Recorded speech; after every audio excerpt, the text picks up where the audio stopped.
This one is for those who feel life at a very intense level and figuring out how to actually use that as a positive. I think regular, everyday, normal life is really boring, and I think a lot of people do.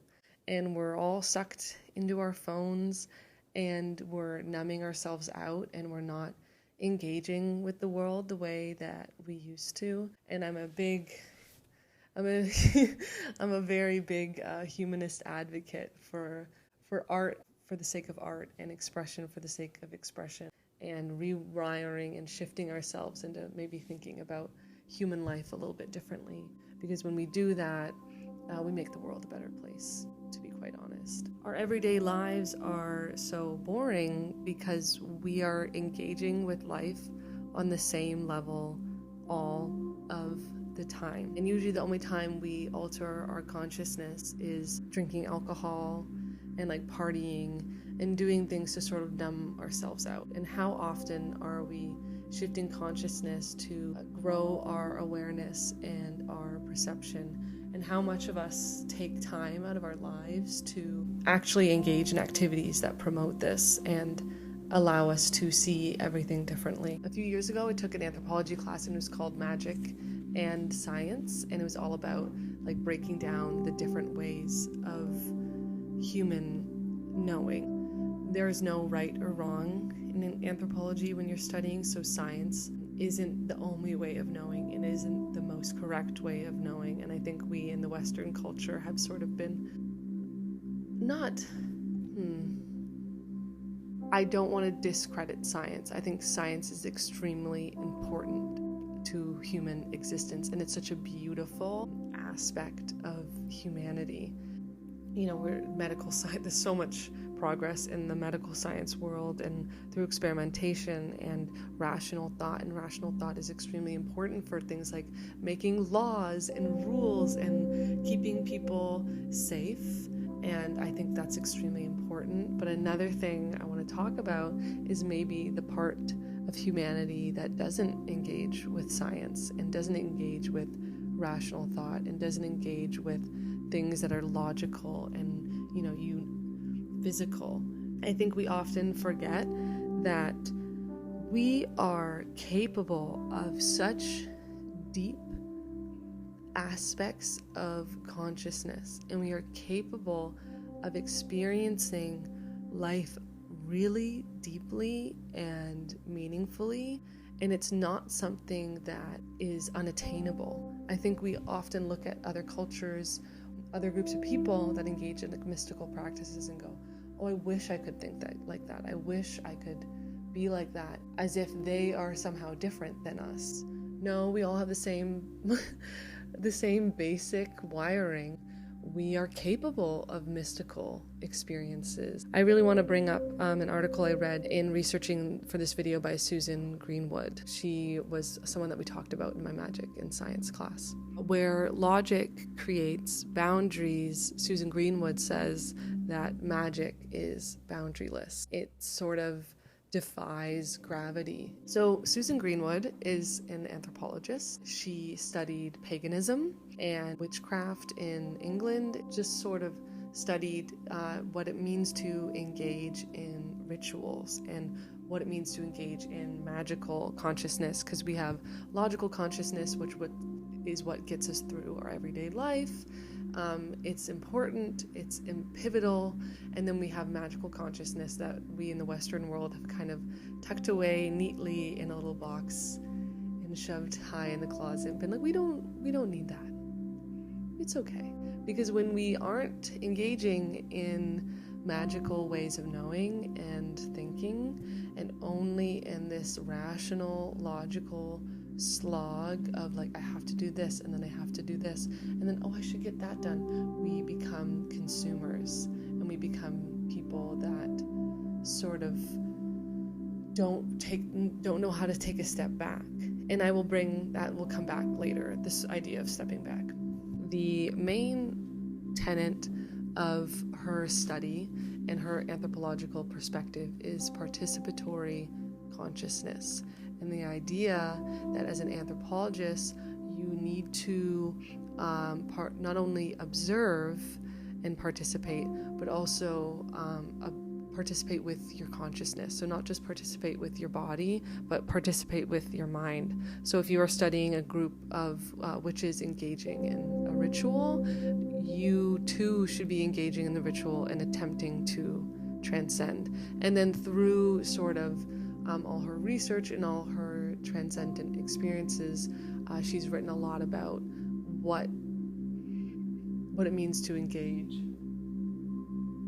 Sorry, I thought something was burning. What it means to engage with something on a magical level. She talks about how all conscious societies have magical and scientific consciousness. It is the culture that decides the dominant framework. We are more similar than we think. We are more, humanity is more connected than we think. We are capable of engaging with mystical things if we put ourselves in a position where those things can happen. And I think it's so often that we don't allow ourselves to actually engage with the world as magical. I see so many people on Substack talking about whimsy, but what are we actually doing to make things more whimsical?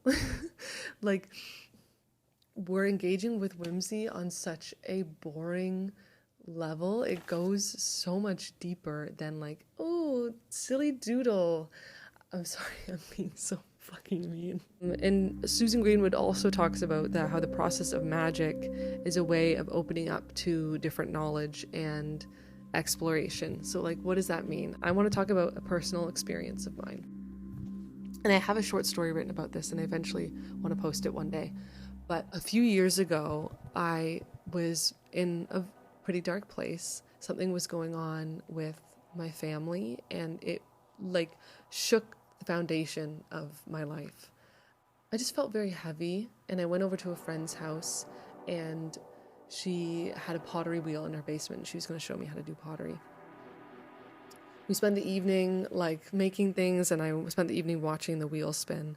And that night I went home and I fell asleep, and I had this dream that I was like on ice skates and I was going around in circles, and I felt like right before I woke up, I used that momentum to launch and pick up and take off. And I woke up with this feeling of momentum, as if like in my dream I was like wiring up and I launched up. That is not a logical experience. If you were to tell someone, like a doctor, about that experience and go, what do you think it means? They would go, it means nothing. You had a dream. But that stuck with me for a really long time. That dream and the significance of it. And I almost felt like my depression lift a little bit. It doesn't make sense, but it's allowed me to access such a deeper part of knowing myself. So most people have the ability to participate in magical consciousness. We participate through magical consciousness all the time when we listen to music and we engage in poetry and we engage in metaphors just on any level, like when we go and look at art and we see a deeper layer of meaning when we listen to a song and you can hear sadness in a way something is played. That's not, you aren't actually hearing sadness. It's, you're engaging with this like deeper way of knowing. Does that make sense? Okay. And then on a deeper level, there's a participatory awareness. And that's when we engage in things like prayers or meditation or trying to contact something. If you've ever done a meditation where you're balancing your chakras, or you're looking at someone and you're wishing them well. Meditation is a big one for that. You wish someone, may you be happy, may you be healthy, and you think of all these people when your eyes are closed, and you contemplate them and you give them well wishes. You are not actually logically doing that, but there's another part of you that is able to engage with the irrational, that is doing that, and it's engaging with the world. And then like on the deepest level, we have like shamanism, people whose whole lives are dedicated to being in a shift of consciousness. They usually can access an underworld. Susan Greenwood, I'm pretty sure, also is now a certified shaman. She's gone deep into the world of human magic. Susan Greenwood brings up this idea of imagination as a vehicle for higher consciousness. We have the ability to think things that aren't physically in front of us and happening, and most of the time our imagination is working against us. So if we are ruminating on something, we are imagining the different scenarios that could go wrong. But imagination also is a power that we can harness to like think better things for ourselves, for other people, for the world. David Lynch, everything you watch by him, it doesn't make logical sense. But when you engage with it on a deeper level, go, I'm not going to try and make it make sense. I'm just going to like take it in. That's when you get the weird shit, you know? And he was a big transcendentalist. We have the ability to engage with the world on a magical level, and we do it on a regular basis. When we listen to music, we engage in art. But like, for those people that want to go deeper, and for those people that are like, no, I want more than like whatever this shitty life is, I would definitely recommend listening to Awakening from the Meaning Crisis by Michael, whatever his name is. The notes I am reading from now are from episode 9, where he talks about sati, which is a Buddhist term, means deep remembering. Sati is something you experience when you meditate, often. It's interesting that it's about remembering and not learning. So it's referencing the idea that like you've known this information, there's a reason why when I say things and I talk about that life is magical, that you nod your head and you go, yeah, I've had those glimpses. We've all had really small glimpses of our life where we go, oh my gosh, there's something bigger here that's happening. And it feels like you're coming back to a part of yourself when that happens. It's almost like this childhood feeling is unlocked. So there's a reason why children are more present. It's because they are engaging with life. Life is new all the time. Things are new all the time. Childhood is like a psychedelic experience. And then by the time you're older, you've seen everything before. You've seen the trees, you've seen the sky, you've seen the ocean. So it's no longer opening you up as it used to, you know? Mindfulness is huge for accessing magic, learning about metaphor, engaging with metaphor. Why? Mindfulness has been co-opted by the productivity men and women out there who want you to get more work done in the day. And yes, meditation has proven to help with concentration and help with daily life satisfaction. But also meditation, mindfulness practices, they're extremely important just fundamentally as human beings for engaging with the world in different ways.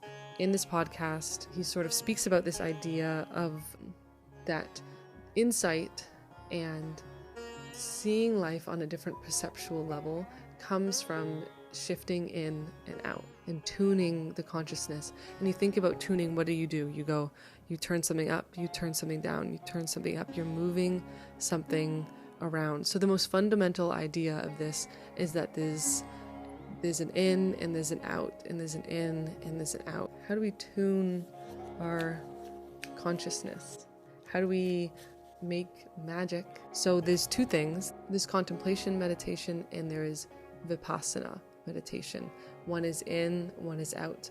Vipassana, you are focusing just on the breath. So breath coming in,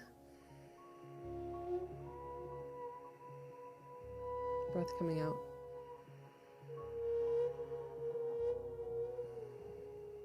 And you are tuning yourself to be able to just think about that concept. You are pulling your ego in, you're pulling your concentration to be on this tiny, minute thing that on a daily basis you just take for granted and walk around. So you tune in.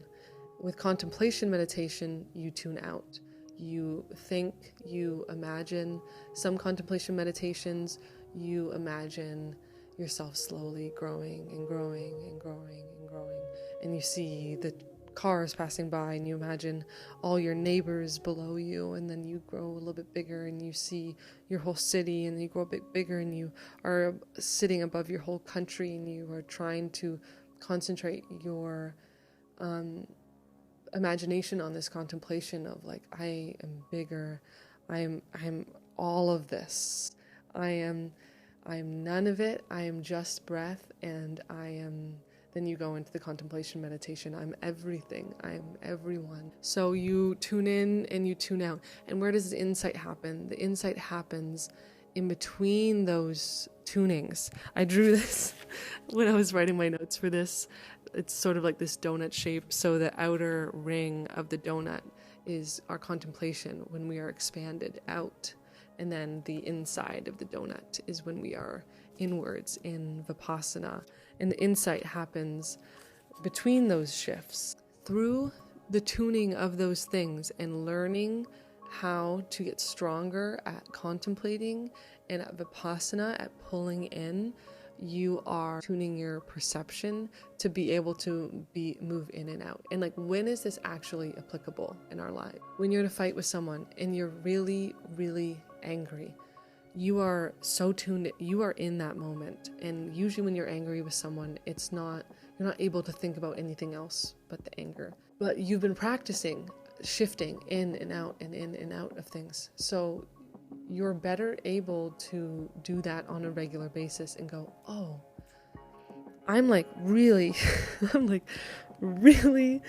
just laser pointed on this anger. What I know how to step back. I've stepped back before in contemplation, and in that stepping back, you gain insight on the situation.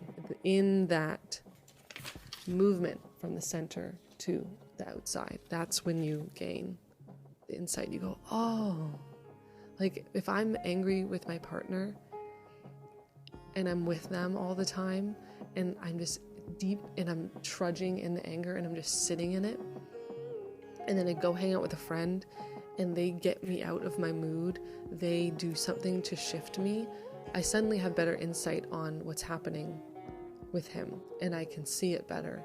Magical consciousness, mysticism, whimsy, these things are about practice and about harnessing something that we aren't taught in Western culture to harness. It's about following strange feelings and going, I want something deeper. We often look at other cultures and people that experience these sort of mystical experiences as if we're not capable of having deep and beautiful transformative things happen to us. Having a body means having something to feed and take care of, but it also is a vessel and a vehicle through which we can have deep transformative experiences. We can work with our minds, or we can let our minds just rule and run our lives with anxiety, or we can spend our lives tuning this tool that is capable of imagination, transformation, and insight. If you're conscious, you have the capacity for experiencing life on a deeper level. Flow, baby. Flow.